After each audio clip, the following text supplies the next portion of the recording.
Oh, may karayom na din laman yung ating carrots. So, yan. So, napakaganda no, pagmasdan at binunot lang natin. So, dali lang. Napakasimple.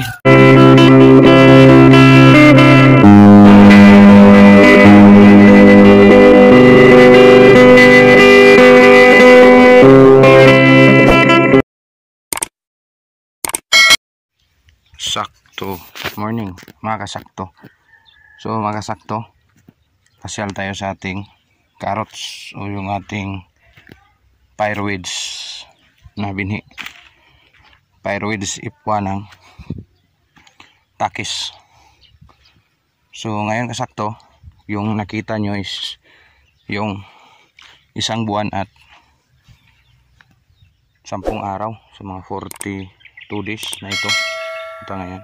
So 28 yung 1 month nya, 29, 30, 31, 2, 3, 4, 5, 6, 7, 8. So October 7 ngayon. So ayan, nasa 29 days old. 39 days old pala. Sa 39 days old na carrots, ito yung itsura nya. So after nabigyan natin ng pagkain, so kita yung marka ng fertilizer na naiwan. Matagal kasing nag-ulan guys. Kung sa carrots kasi, kung rainy season o yung tag-ulan na, hindi ako masyado nag-shower. Hinihintay ko lang yung ulan. O in case darating ng 2 linggo hindi uulan, pero yung carrots mo is nabigyan na ng abono, hindi pa nakatalab yung abono, so dapat bigyan na ng patubig o yung improvise water system natin, yung shower. So napansin nyo is maganda na yung kaniyang dahon. So nasa 3 to 4 leaves na. So yung iba nagfa 5 na nga. Bilangin natin. So 1, 2, 3, 4, 5, 6 4 to 6 leaves na pala. So yung ating carrots is maganda yung kaniyang start o kaniyang starting point. So sana tuloy-tuloy ito in the next 2 buwan after magamasan ito ulit, kasi kung mag-carrots tayo dito, 2 gamasan o 2 pagdadamo. So kung magdadamo kayo, dapat sa edad na tamang-tama, kasi kung i-early nyo yung damo, maunahan kayo ng damo kaysa yung carrots nyo. So marka pa rin yung abono na pinapakain natin. Again, yung pinapakain natin dito, previous video natin dito, pansin nyo yan. So yan, yung muti-muti na yan, fertilizer yan. So again, yung binigay natin dito is 2100 o yung ammonium sulfate. So yun kasi ang mainam sa lupa dito. Hindi ako nagbigay ng matapang na abono. Meron tayong stock na mga abono na matatapang. Pero sa first crop, cauliflower, second crop, lettuce, so yung mga abono niyan is heavy. So yung abono niyan is hindi nawala sa lupa, nandyan lang. So sayang naman. Kaya nag-routine tayo ng root crops. Gusto natin siyang patikimin ng root crops for the purpose na ma-achieve natin yung abono na ibinigay natin. So yung iba nagtatanong bakit mo hindi yan in-align, kasi sa Benguet, kung pag-usapan natin sa Benguet na area, doon sa kanilang lugar is napaka ganda yung kanyang arrangement. So dito wala na tayong masyadong oras. Shout out doon sa motor na dumaan.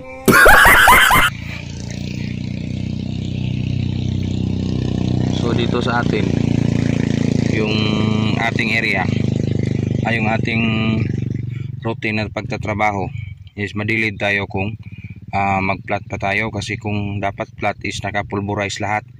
So ganitong mga soil, mga lupa ito, kailangan itong pulbusin. Ngayon malambot na is kasi nadaanan ng bagyo, 5 bagyo ata, 6. Crudin Julian, pang-6 yung Julian. So napakalakas ng tira ng hangin. At saka yung lupa stable na, na may purpose kasi kang ganito kung ginawa kasi hindi agad-agad ma-stack yung lupa. Noon gumagawa ako niyan, yung gaya sa Benguet na style na naka fully furnish yung kanilang lupa, naka tawag nito, naka plain talaga. So wala itong mga bukol-bukol na ganito. Malaki yung laman nito, yung ano yun guys, yung laman nun. Kaso lang is yung sakit nun is napakahirap pag tuduhan ng ulan, walang mag-absorb sa tubig, titigas yung lupa. Kasi yung lupa namin dito hindi angkop doon sa style sa kanila. Kasi yung sa kanila is mabilis mag-absorb yung ulan. Dito sa amin basa lang yung itaas pero sa ilalim is matigas. Kung titigas na ito, mahirapan mag-absorb yung ulan.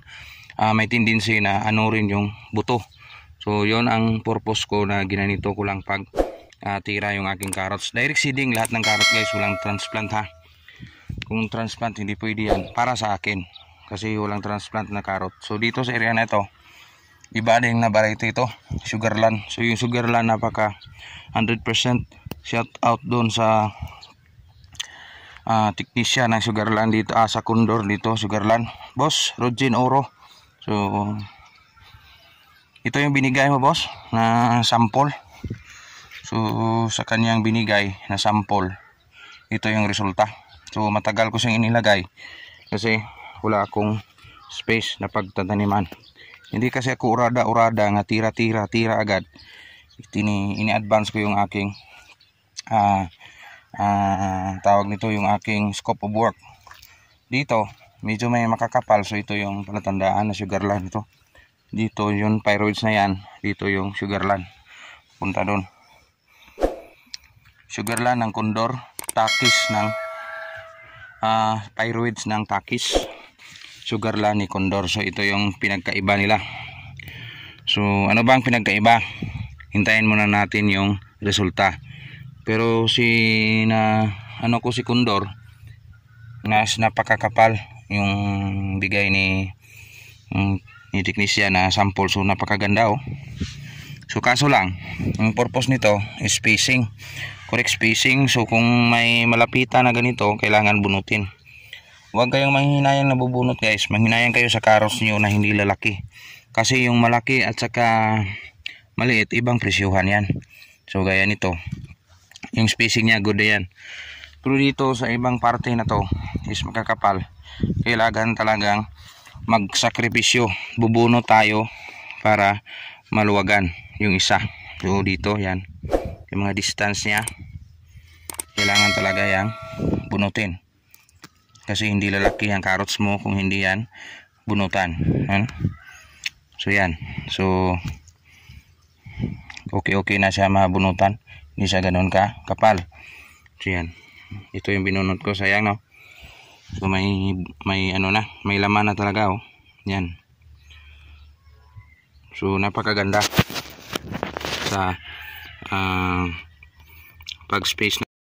So sa pagtatanim ng carrots guys, hindi lahat kailangan maganda yung tubo. Okay, magandang tubo kasi adjust ka na lang sa doon sa makapal. So yung mga makakapal bunutan natin for the purpose na lalaki yung katabi niya. Yung sunod na puno niya is hindi sila mag-agawan doon sa nutrients na. Ito naman lang na area na ito guys, konti lang talaga kasi sample lang ito ng Sugarland. So napakaganda. Ganda yung tubo. Binunot natin yan. Bunot natin yung iba, yung parang weak na bunutin for the purpose na makita talaga yung magandang spacing. Yan, sayang no. Ito parang may ano na, may tawag nito is karayom na laman. So dito hindi na yan. So dito bunutan pa din yan oh, makakapal oh. Bunutin yan.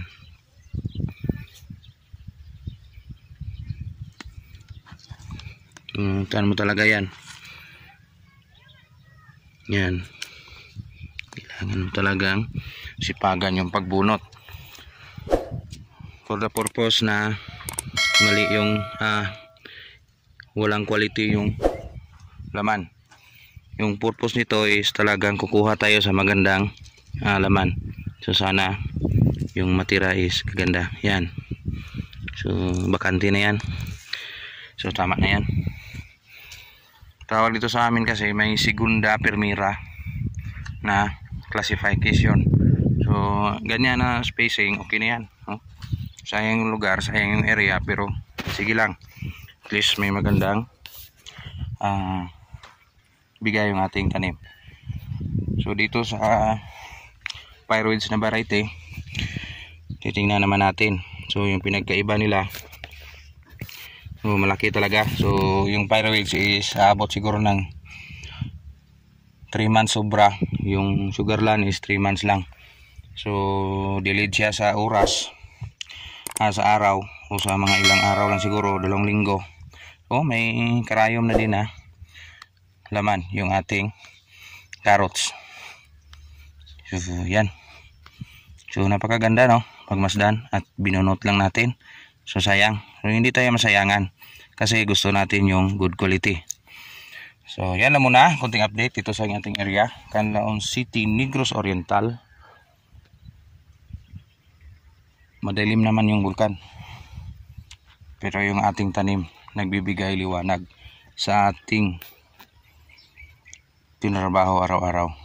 Masakit mang isipin na tayo ay natalo nung nakaraang cropping, pero sana sa pagkatalo natin, hindi natin yung dahilan para susuko na tayo. Tuloy-tuloy sa pagtanim. Yan si Insakto TV, hindi matatakot kahit anong pagsubok ng panahon, kahit anong bagyo pa yan, ilang bagyo pa yan, basta may matira, alagaan lang, doon tayo babawi. Salamat Insakto TV.